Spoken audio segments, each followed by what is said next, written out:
Jan Jonathan. I got another cool book for you guys. But first we have Chloe, Tinkerbell, DOG, Kristen, and Chappie with us. Hi, Chappie.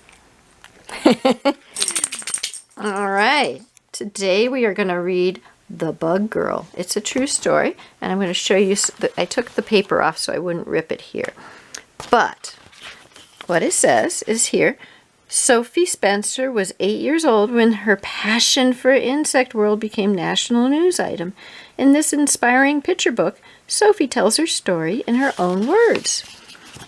And here it starts off, it says, "Hi, I'm Sophie and I like bugs. That was fine when I was little, but when I got older, kids teased me for liking bugs so much. I almost gave up on my passion for bugs till my mom had an idea which made something amazing happen. Wait till you read about it. P.S. I added a lot of bug facts too." And here, let's read about who she is. It says Sophie Spencer is in the 4th grade and aspires to be an entomologist, among other things, when she grows up. Her love for the insect world has led her to appear on Good Morning America and be featured on NPR. Sophie continues to spread her enthusiasm for bugs however she can.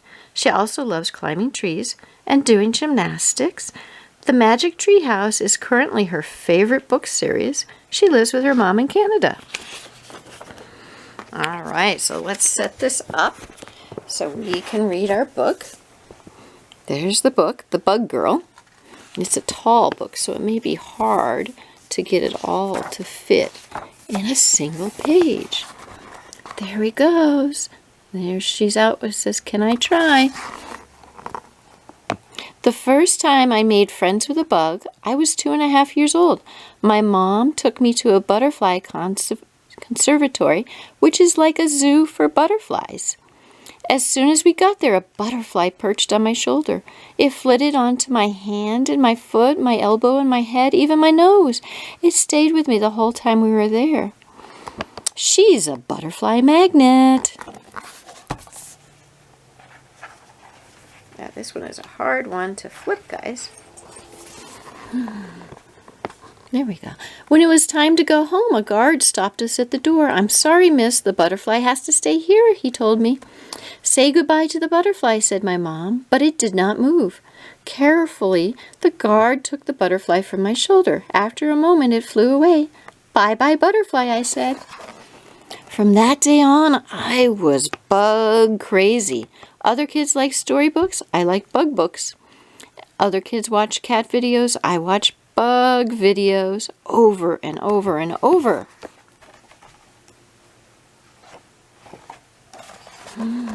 There she is, watching bugs while everyone else is watching the parade. I noticed bugs everywhere I went.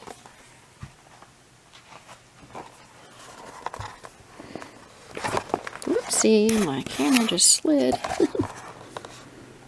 By the time I turned 5, I knew a lot about bugs. There are billions of bugs on our planet. Bugs have been on Earth way longer than humans have. They live on every continent, even Antarctica, one way or another.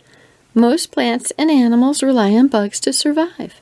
The scientific name for bugs is arthropods, but I call them bugs for short. In kindergarten, nobody minded that I loved bugs. Awesome! Cool! Prehistoric dragonflies were as big as seagulls. Wow!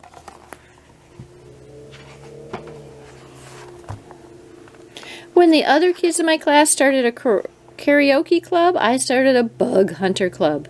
Every weekend, my friends and I took our bug buckets, nets, and magnifying glasses out to the stream near my house. We collected fireflies and watched them glow. We identified beetles by their 2 sets of hidden wings and counted the spots on ladybugs. We watched dragonflies hover like helicopters. We even collected stink bugs, which can really stink. Right, Tinkerbell? Yes, Tinkerbell likes to chew on stink bugs. I took the bugs home to study them. Mostly, I had to keep them out on the porch so they wouldn't escape and crawl around the house. It's just Mom and me at home, so we share chores. Mom has a lot of rules. Make your bed, pick up your clothes, keep your room neat. No ants in the house, unless they're in an ant farm. See, there's her ant farm. I have just one rule. All bugs must live. If there's a mosquito buzzing, I snatch it up in a napkin and let it go. We don't have a fly swatter, we have a fly net. One night, my mom saw a water bug, a giant flying roach in the middle of the living room. She knew the bug rule was important to me, so she didn't kill it. She put a net over it and waited for me to find it in the morning. But when I lifted the net, it was gone. When I got to first grade, everything changed. Nobody wanted to hear about bugs. Nobody thought bugs were cool. In fact, at first, I didn't mind. Bug scientists are called entomologists. Show off. Why are you wearing that? Then I brought a grasshopper to school. I thought the kids would be amazed by the grasshopper, that they'd want to know all about it. But they didn't. A bunch of kids crowded around and made fun of me. "Sophie's being weird again," one of them said. "Ew, gross," said another. "Get rid of it." Then they knocked that beautiful grasshopper off my shoulder and stomped on it till it was dead. That's so mean.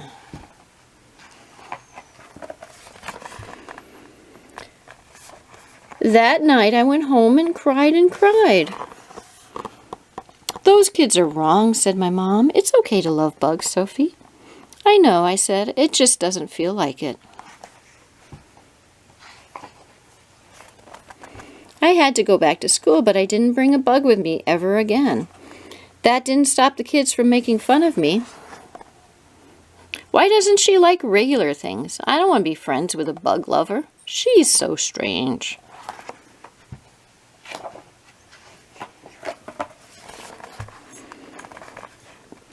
About halfway through first grade, I took a break from bugs. Oh no, she's packing up all her bug stuff in her room. That's so sad.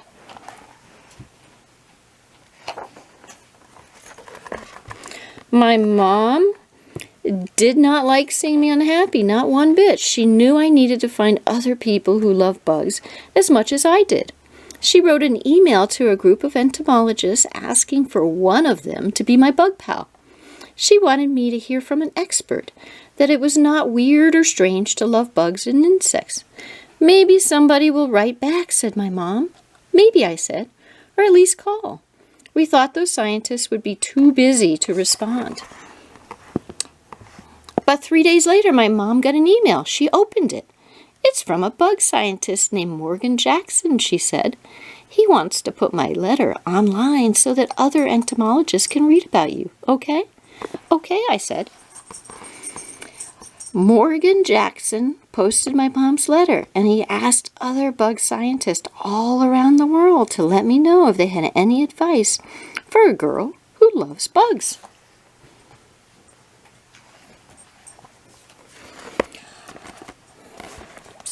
There we go. 2 days after that, messages and posts and videos poured in. It says, "I'm glad my parents were open to my interest and supported me in my love of entomology. I like insects because they fill me with childlike wonder. If she loves bugs, don't let people tell her she's strange. It's meant to be." Look at all those letters. I couldn't believe how many people around the world love bugs as much as I did, and how many of them were grown-up women. Some were scientists who wrote about the work they do in their labs. Others shared videos of themselves with bugs on their arms and sent pictures of themselves hunting bugs in the wild. I looked at the messages day after day. "All those people love bugs," I said to my mom. "They do," she said, "and they're not weird." "Nope," said Mom, "they're curious, just like you."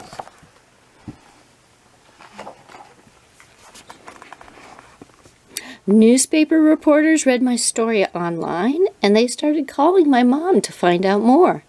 The reporters asked to interview me, and I talked to them on the phone. My mom and I even appeared on television, which was a bit scary. It's hard to be on television when you're an ordinary person, but I did it. I wanted to get the word out that it's okay to love bugs. Then Morgan Jackson decided to write a scientific article about how entomologists can get young people excited about science. Morgan asked if I would help write the article. I said yes.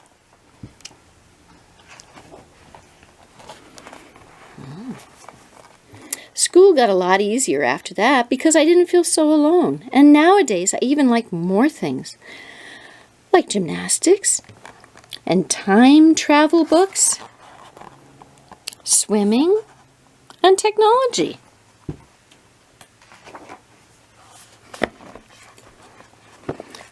But not long ago, when somebody asked me to describe myself in 3 words, I said, the bug girl. That's because I'm happiest when it's just me, a few green leaves, some drops of water, and a bug to keep me company. Here we go, more bug facts. Whoa, she has lots of bug facts here. It says, bug is the word most people use to describe tiny crawling flying creatures, but scientists use the word arthropod. An arthropod is an animal without a backbone and with a skeleton on the outside of its body. The body of an arthropod is divided into segments and its legs are jointed, which means they can bend in several different places. There are major types of arthropods. I can't pronounce that word. Spiders, for instance, and insects, and bees, and flies, and crickets, and caterpillars, and tons more. Look at all those different bugs there. The fastest bug. Down here, the Australian tiger beetle. When it runs at top speed, its eyes can't focus and everything becomes a blur. Favorite bug? Mine's the grasshopper. What's yours? Most social bug? A tie between the ant and the bee. Ants and bees work together in groups to keep their communities running smoothly. Biggest bug? A 22-inch long giant stick insect, but it was grown in captivity. Prettiest bug? An orchid mantis can look almost exactly like a flower, but bugs are all pretty in my eyes. Here's some super cool bug facts. It says dragonflies have inhabited the earth for 300 million years. Dung beetles eat poop and it makes them super strong. The assassin bug deserves its name. It uses its hard beak to stab its prey to death. And some Brazilian tree hoppers have clusters of decorative ornaments on the top of their heads, and entomologists haven't figured out why. It says, an entomologist is an insect scientist. Entomologists study insects in different environments, in labs and outdoors where the insects live. That means entomologists visit rainforests and deserts and tundras and puddles in the city streets. Many entomologists concentrate on one species of insect or one branch of study. Some entomologists only study insects that infest buildings. Their work helps us understand the Earth's complicated ecology and the insects that are such an important part of it. Being an entomologist is the coolest job in the world because there is always something new to learn about insects. It's also one of the things I plan to be when I grow up. I hope you guys enjoyed this book. It's really cool. Make sure you guys stay curious and don't listen to other people if they try to convince you not to do what you love. All right. Grandma loves you a lot. Bye. And the dogs are all. And there's Chrissy. And where'd Chappie go? We lost Chappie. I'll talk to you later. Love ya.